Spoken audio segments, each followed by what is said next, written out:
What's going on, guys? Welcome to episode 68 of the My Parents Office podcast. My name is Andrew Diaz, and I am your host. Today we have our State of the Office segment.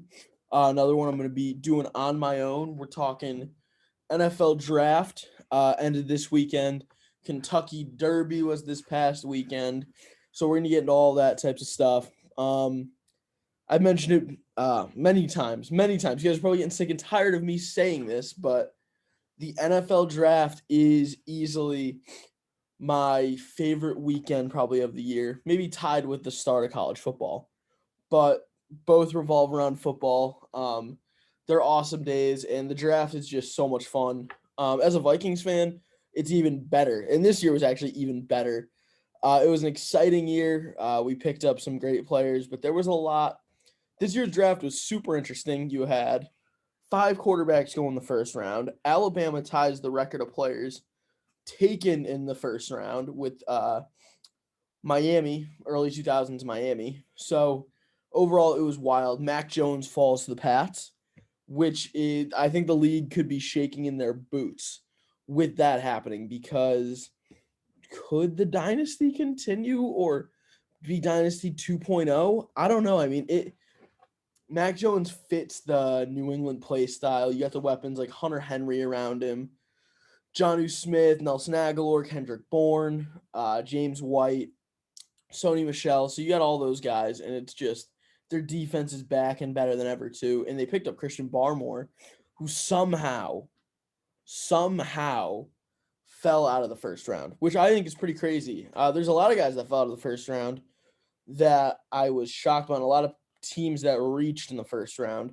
One of which being the Las Vegas Raiders, taking Alex Leatherwood, 17th overall out of Alabama.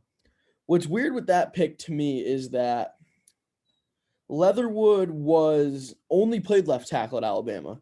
Now, they have their strongest position on the offensive line currently, since they got rid of Gabe Jackson, Rodney Hudson, and Trent Brown, is left tackle. They extended Colton Miller, gave him a 3-year, $42 million contract, and you're going to go and draft another left tackle. Maybe they're going to move him to guard.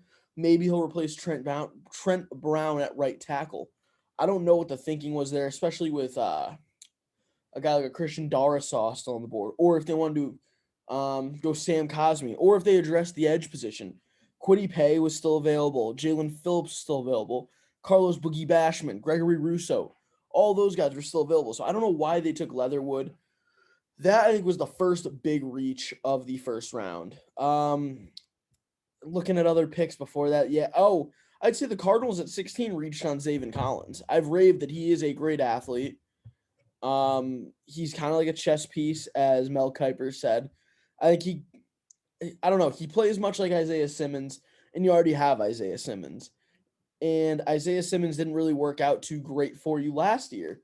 So why would you go and draft a guy that plays the exact same as Isaiah Simmons? Um, I mean, he can rush the passer better than Simmons. Simmons is probably a better cover guy. So I'm curious to see what the Cardinals are going to do with him because they're not going to keep him as a primary edge rusher when you already have J.J. Watt and Chandler Jones. So weird pick. Then, like I said, 17 the Raiders took Leatherwood. 19 Jamin Davis goes to the Washington football team. It's another pick. He only started 1 year, and I think one game his junior year. So picking him is weird just because not a lot of experience. I know linebacker is not a great position for the Washington football team, but I think they could have looked to trade back to the end of the first round. You could get an Uwusa Koromoa type player at that pick where he could play inside, outside safety for you.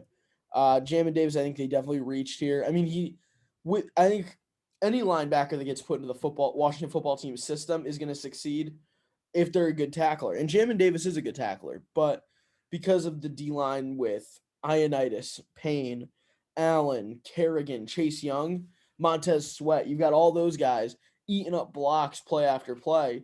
The linebackers are able to run free. So if I mean, I could be eating my words late at the end of the year if he racks up like 100 tackles. So I hope I am, but I just felt like this pick was a reach. at 19. 23, this is not a reach. The Vikings, I think, were actually looking at Darisaw at 14. They trade with the Jets, pick up 2 third-round picks. The Jets take Elijah Vera Tucker, who I initially wanted the Vikings to take. But it kind of works out because Darisaw is going to stay. He's going to be our starting left tackle. Our O-line is figured out now after this draft, I think. Knock on wood that we don't have an injury. I'm praying that we don't. I'm praying nobody gets hurt.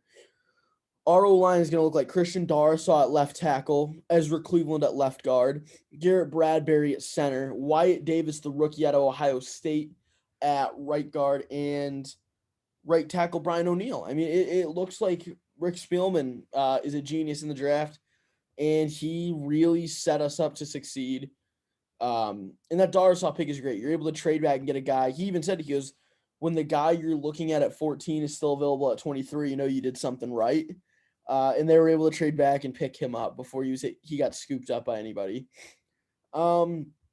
Jacksonville taking Travis Etienne was weird to me because there were a lot more holes on their team than running back when you have James Robinson, who was like, I think, top 5 in rushing last year as an undrafted free agent rookie. So why are you taking Etienne with your other first rounder? I think they could have went with Owusu Koromoa, Greg Newsome, Morig, Stokes. You could, I think DB should have been the move for them, or linebacker, or just anything other than running back. Quarterback and running back were the 2 that you had figured out. So I don't know why running back is really the choice. I understand the idea of bringing Lawrence and Etienne, keeping them together, but I don't like it. I really don't, just because it feels like a wasted pick. You are able to you're trying to take advantage of having 2 first rounders. That rarely ever happens for a team. And now you go and waste it on a back. I'm just not a fan of it overall. That's one of my least favorite picks. My other one is the Saints taking Peyton Turner was a weird one. The only real good thing about him is he's got a motor. And like, you can't teach that. He's got a great motor. He'll get after he's going to give you max effort, play after play, but he's not a great player. I mean, compared to who was still on the board for edge rushers, there was Greg Russo, Boogie Bashman, Joseph Osai from Texas, Jason Owe from Penn State. You had a lot of guys still available, so I don't know why, especially when you have Marcus Davenport and Cam Jordan still on your roster. I understand Davenport's not the ideal guy, but at least take a player better than Peyton Turner, like a Gregory Russo, who's about the same stature as Turner. And then the next pick, the Packers, absolutely. But I mean, the Packers, they started and ended very poorly on Thursday, with reports that Aaron Rodgers did not want to be back in Green Bay playing. He didn't like management. And I mean, I don't blame him. Management kept him out of the loop when they went and drafted Jordan Love. I mean, the report came out this year that the Bears called Andy Dalton when they were drafting Fields. The Buccaneers talked to Brady when they brought in Kyle Trask. And last year, the Packers didn't contact Aaron Rodgers when they took Jordan Love, which is a slap in the face. You're looking pretty much to replace him, and you're just not going to let him know. And he goes out and wins MVP last season, which is, I think, awesome. I think a top landing spot for him could be the Raiders, maybe Denver, but they just traded for Bridgewater. I'm just trying to think. I think he's definitely going to go out west. So it really depends on which team, but I think the Raiders could be an awesome fit for him. I would have said San Fran had they not taken Trey Lance and still held on to Garoppolo. But then, yeah, Green Bay goes and takes a corner in Eric Stokes when there's still receivers on the board. You got Rondell Morris on the board, who would have been a big help in the slot. You could put Alan Lazard out wide with Devontae Adams, and you got Tunyon over the middle. They could have even went tight end and taken a Pat Freiermuth out of Penn State, but they take a corner. They offer, like, if you want to try to keep Aaron Rodgers around, you got to get some help around him. And this draft clearly did not do that for you. I just think they absolutely botched it. And I think their recovery pick was taking a receiver in the 3rd round. Rodgers isn't going to buy that. Rodgers wants a premier guy. But yeah, that was just an odd pick. And then 32, the Bucks take a linebacker edge rusher, Joe Tryon. I wasn't a huge fan of this pick just because I think they could have. I don't know really what the Bucks would have went with. I would have liked to see maybe an edge rusher for them. I think that would have worked out better than taking a linebacker because when your linebackers are Levante David and Devin White and they're just super athletes. They're super efficient. I don't know why you're taking a guy like that. Maybe just his depth and he can learn behind him, but I wasn't a huge fan of that pick. Now, over the Viking selections, the ones I really want to talk about, like I said, first round they took Darasaw.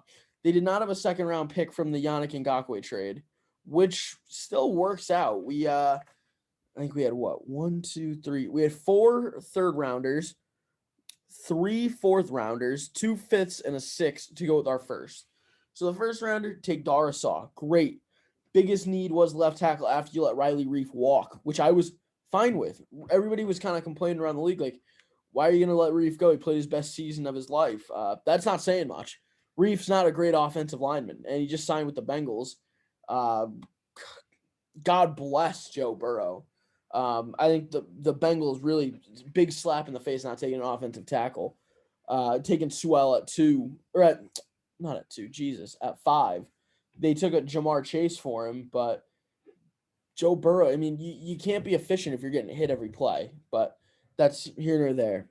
Round 3, the Vikings had to go with a little bit of a shocking pick to me. They take Kellen Mond, the Texas A&M quarterback.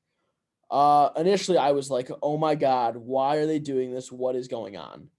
But my tune quickly changed. I was excited about it because I think Kirk, they're thinking maybe 1 or 2 more years of him. I mean, if he succeeds, obviously they're going to keep him around. And I love Kirk Cousins. I'm not looking to replace him anytime soon. But we got a guy behind him that can maybe wait 2 or 3 years and step right into the Viking system with Justin Jefferson, with Irv Smith. Adam Thielen will be older by that time. Dalvin Cook will still be around, hopefully. CJ Ham. Chad Beebe, maybe? I don't know. Olabisi Johnson. But Mond can step in and be that guy for us. 78, the 78th pick, I liked this pick of Chaz Surratt, the linebacker from North Carolina. He's going to fill in that Eric Wilson role. We lose Eric Wilson, 1 year, $3 million deal to the Philadelphia Eagles. It's a tough loss to think about. I was upset about it because I wasn't more upset with the money that he got from the Eagles that the Vikings weren't able to pay him that much. If it was like a 4-year, $35 million deal, I would have been like, all right, that's fine that he walked. But it was a 1 year, $3 million deal. It was chump change. And Wilson was more efficient than Anthony Barr last year. Granted, Barr was injured, but you know what you're getting with Eric Wilson. Barr hasn't been super consistent lately. I would have liked to keep Wilson, but I love this pickup of Chaz Surratt. He was amazing at North Carolina. Quick, physical, athletic. All you want in a linebacker. 86. I actually...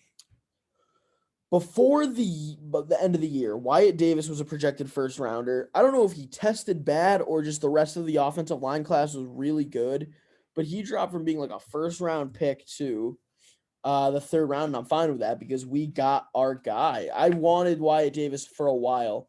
I mean, he's dripped out offensive lineman. He's rocked the rubber pads on his arms, the elbow brace. He's got the taped up gloves or the wrist braces. Overall, he's just a dripped out lineman, and he'll be a good starter at right guard. Bye-bye, Drew Samia.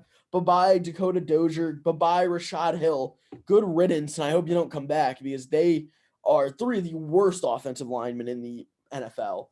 I don't know how they're still on a team, maybe because they're playing for next to nothing, but you know, Wyatt Davis stepping in. I like that. He's a little not undersized, a little light, I believe. And he's an average athlete, but he's physical in the run game, proficient in the pass game.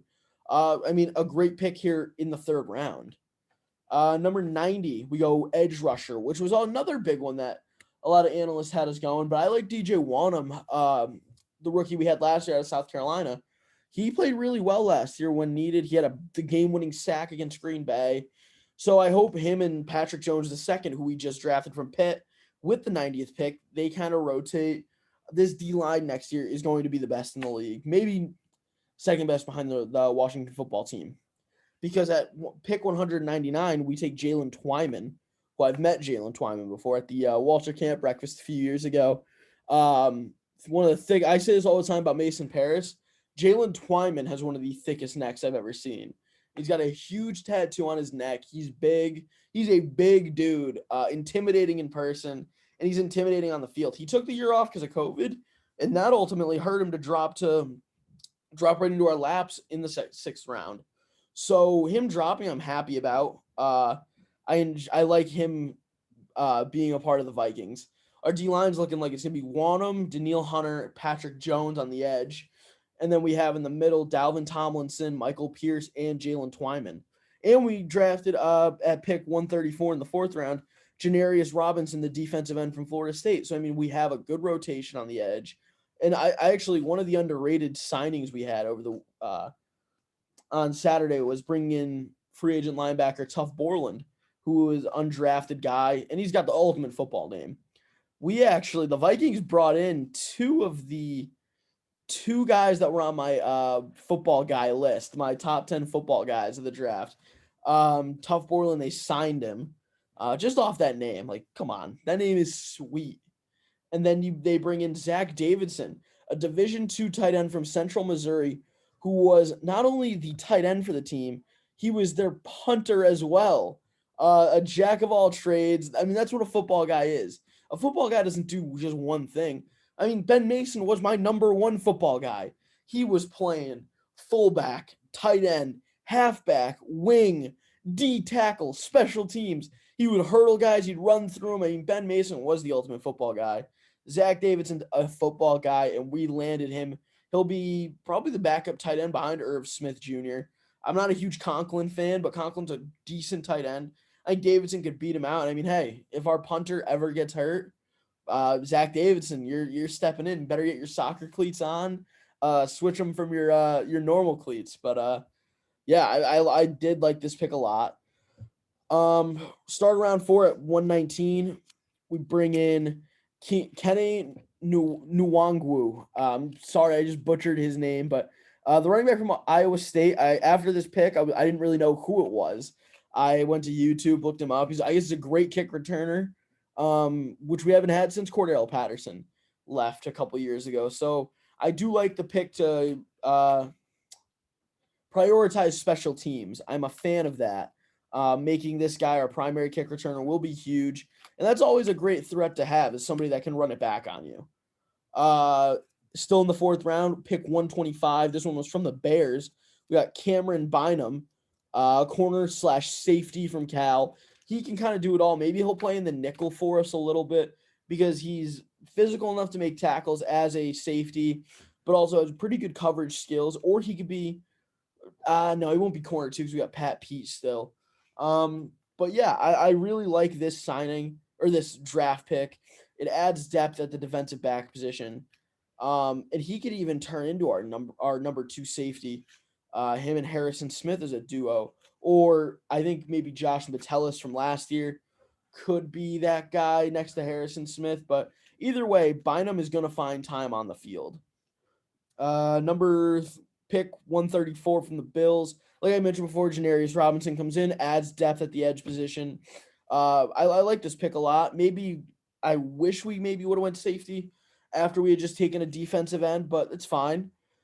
In the fifth round, pick number 157, Emir Smith Merceda from Iowa, a receiver. Always need that receiver depth because like we have Thielen, we have Justin Jefferson, but outside of that, it's a drastic drop off. And if Smith Merced can become that guy, that number 3, where he's getting maybe 4 catches a game, 60 yards or 50 yards, just doing his job, that's a huge W, especially in the 5th round.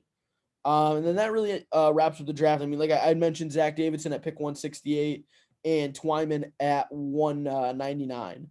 But yeah, that was definitely huge. This was my favorite draft class so far.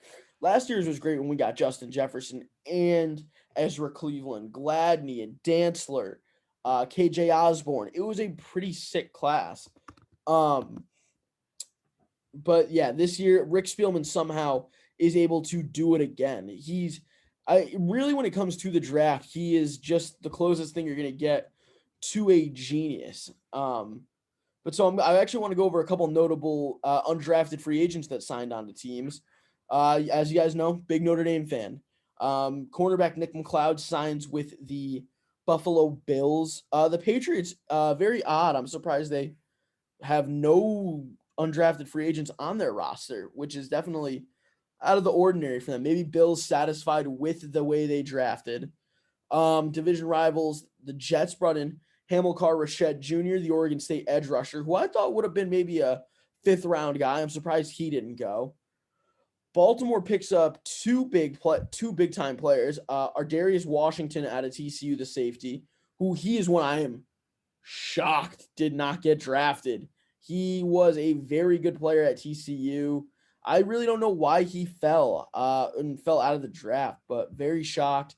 And they also bring in offensive tackle Adrian Ely out of Oklahoma. Ely's a guy I would have expected to be a sixth or maybe a late fifth, early sixth round guy, but I'm not super surprised he fell out of the draft. This is a good pickup for them. The Bengals bring in a guy that's got an all-time name, tight end Pro Wells out of TCU. Like, that's awesome. Great name. And they brought in running back Puka Williams. So they add some depth there, some big-time names. Cleveland brings in a guy, another one I am friggin' shocked did not get drafted. D tackle Marvin Wilson. Big physical, plays a bit like Twyman. Big dancing bear, but just super strong overall. I'm surprised he didn't find his way onto somebody's draft board. Very shocking, but it happens. Hawaii wide receiver Rico Busey Jr. ends up with the Steelers. Just going down the list. Oh, Connecticut guys. 5 Connecticut guys found their way onto NFL teams. The first one was Jason Pinnock. Jason Pinnock, quick story. I played against him. I was always the center in passing league, but I would always show up. We played against Windsor High in passing league, and Jason Pinnock would tear us up year after year, as a DB and as a receiver. It was never fun having to play Windsor when you had to go out in there and play them. But he ended up, I remember his recruiting story a little bit. He was down to like his top 3 schools, was kind of a late commit, I think. Did his visits to Pitt, Penn State, and Notre Dame, and ended up committing to Pitt, which is pretty cool. So he plays there, gets some recognition, comes out, goes to the draft, gets picked by the Jets, which overall, I mean, he's playing closer to home. That's pretty cool. Ben Mason, my number 1 football guy, one of my favorite players. He was a Gatorade Player of the Year in Connecticut at a Newtown High, goes to Michigan as a fullback, and Michigan uses they got everything out of him that they could. So seeing him get drafted was pretty awesome.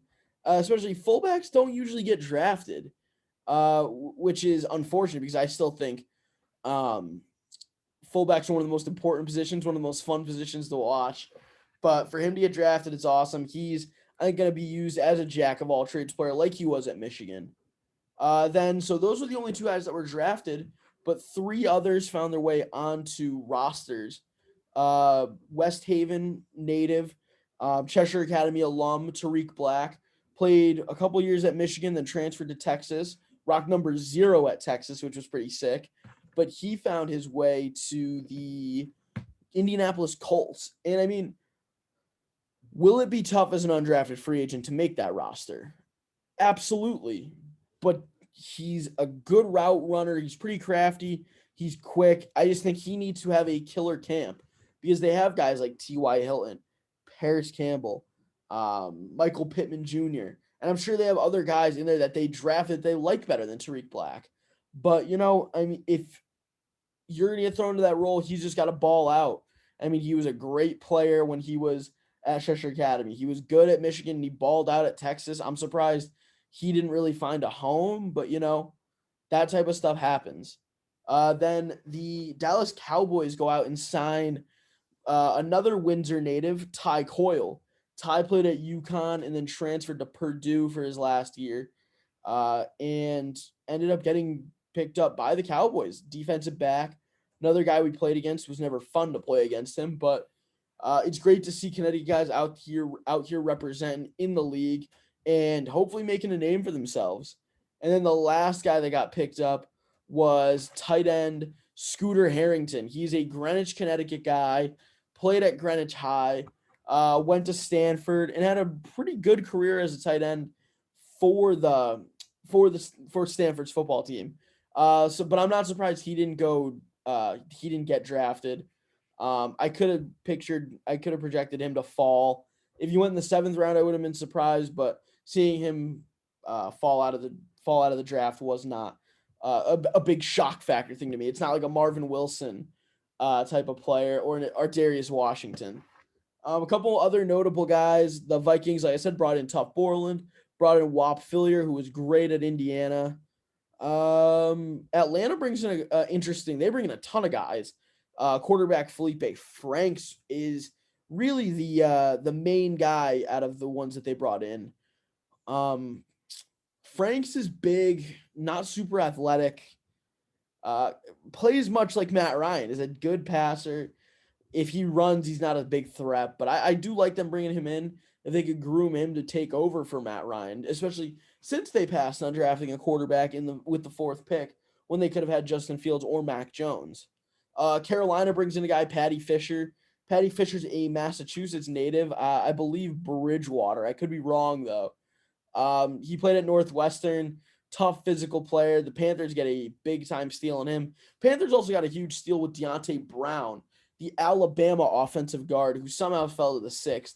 The picture went viral of him in his stance with the knee braces, the big neck pad, and him in his stance just bent over, and he's all 350 pounds of fury and power, like everything you want in a guard.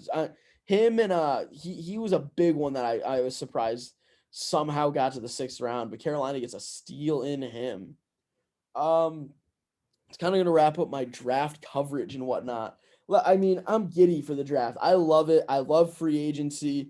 I almost love this stuff more than I love the actually watching NFL football, which is weird to say because it's crazy to think about. But I just love it because there's so much going on. I love seeing all 32 teams have to work and kind of just base what they're going to do next off of who's in front of them. So it's awesome. Saturday, I'm taping this on Sunday. So yesterday, the Kentucky Derby happened. One of the biggest horse races of the year.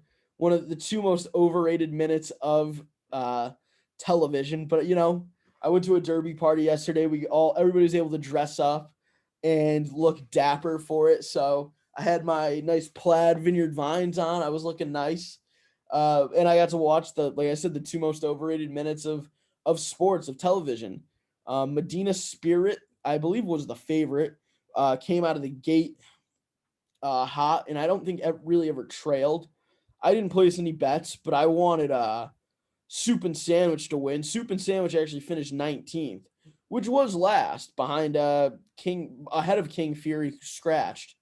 But I mean, some of these names are awesome. You got Medina Spirit's not a great one. I love Hot Rod Charlie. That's a sick one.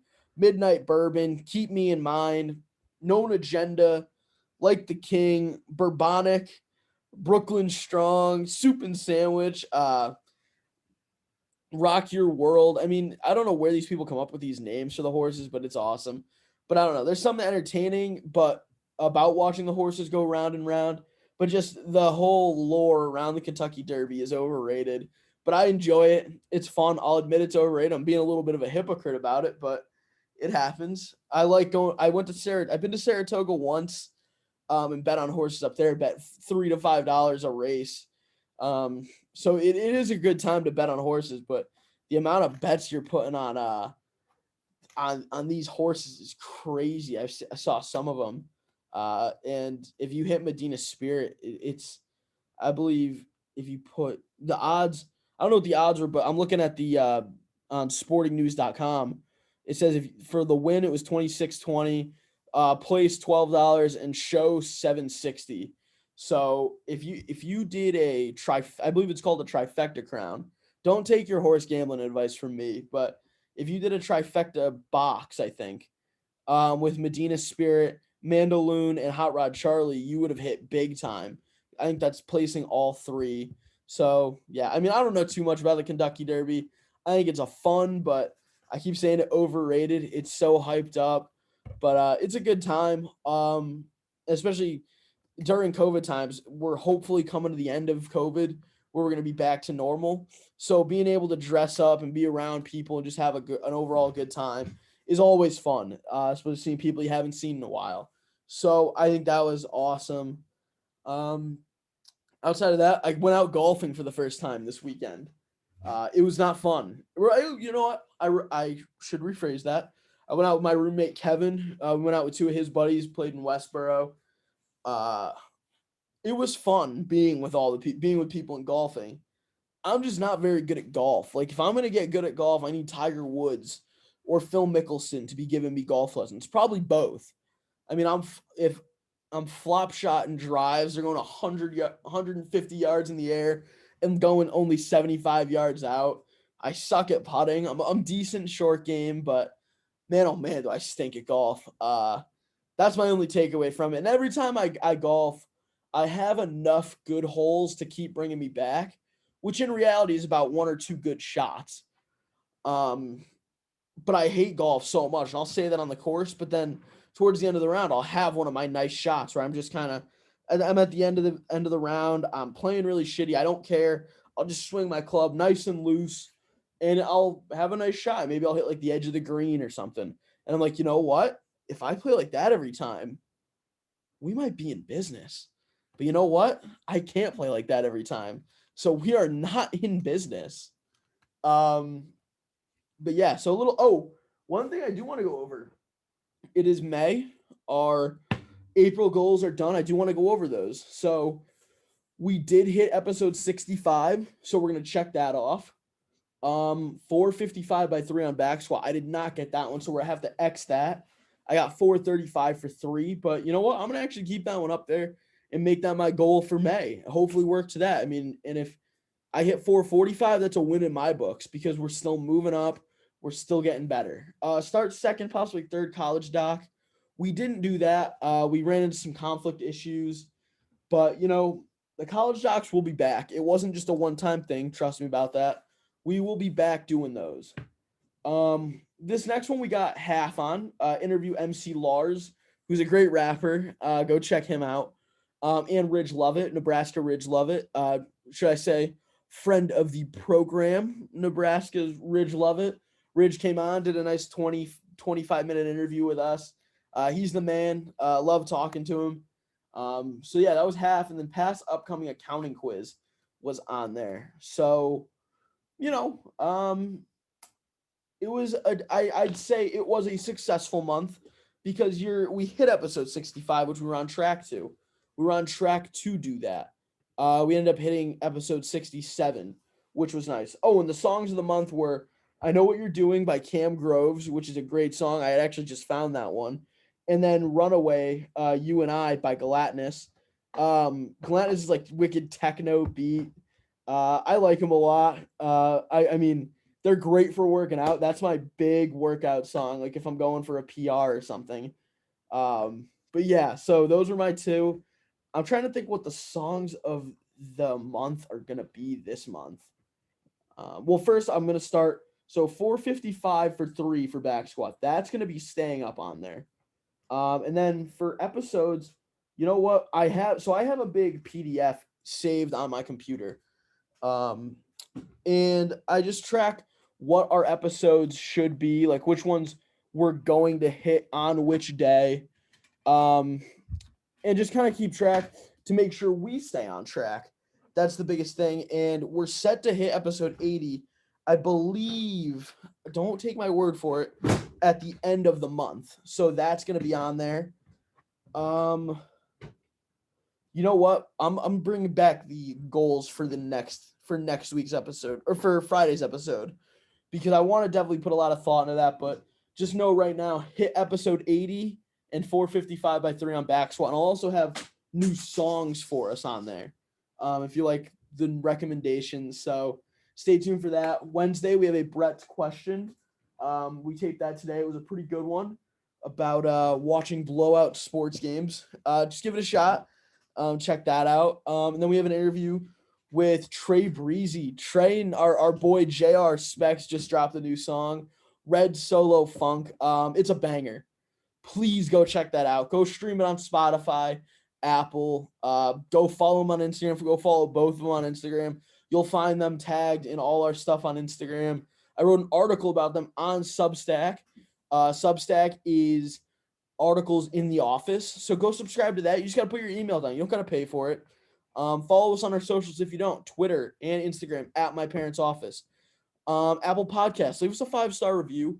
Write us something nice. I'd appreciate that. Brett would appreciate that. My mom and dad would appreciate that, I'm sure. So go do that. And yeah, stay tuned. We've got more content coming for you guys, especially with summer ramping up. We have our video from the powerlifting competition that should be out soon. And our new little, My Parents Office YouTube. You can find the college doc on there. I'm going to start uploading interviews that we've done. Chris Zorge is up there. Ridge Lovett, Wilson Bell. So go check those out. I kind of recap NFL draft stuff or just NFL stuff in general on there. We have the wrestling roundup, which Brett and I need to do one soon because I believe Junior Greco team just got figured out. So we'll be doing one of those soon on there. But go check that out. And then we're making a new playlist on there called Office Shorts or My Parents MPO Shorts, where it's just if we travel somewhere and we get a quick video clip. Like, I don't want to give too much away, but Brett and I are planning a trip to Philadelphia, and we've got some different ideas to add to the YouTube channel and make a couple short videos from that. So, but the powerlifting competition will be on there. So yeah, subscribe, like all our videos, watch them 90 times, throw them on while you're sleeping. That helps us out. But yeah, thank you guys for listening to this episode of the My Parents Office podcast. Stay tuned.